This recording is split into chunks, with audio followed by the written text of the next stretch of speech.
Hi everyone, I am Julia Picentini and I'm going to be talking to you about how space communicates and the difference between a fixed space and a semi-fixed space. So I'm just going to get started right off the bat with a fixed space.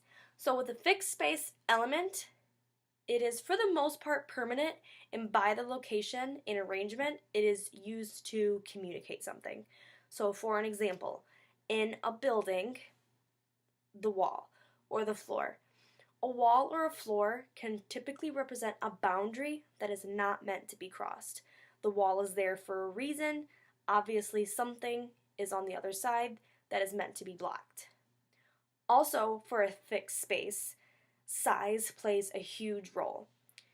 So, for an example, let's say having a very small event in a large venue. So, let's say it's like a baby shower, you only want about approximately 20 people, but you have it in a very, very huge venue. That could tend to make the event look bad and make it look like it wasn't successful because there's so much open space. And the same goes vice versa. If you wanted to have a very big event, let's say a wedding reception, but you have it in a very small venue, that could also look bad because everything just looks really awkward and cramped and people just could get very uncomfortable. So for a semi-fixed space, those are objects that are movable and changeable. Something in the environment is laid that way for a reason to get a message across to other people. So another example for that could be someone who has a dining room, and in their dining room they have a crystal chandelier and they have fancy antique china with very articulate folded napkins. They're probably trying to get across that it's meant to be fancy and they want to be respected. Versus someone that has maybe just like an old table with My Little Pony placemats and dried sticky orange juice on the table, like mine.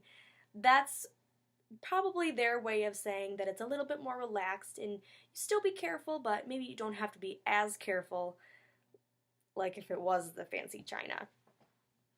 Also, an example of a semi-fixed space could be as soon as you walk into your house or someone else's house, normally as soon as you enter the front door, whatever is right there typically is very important to the person that lives there.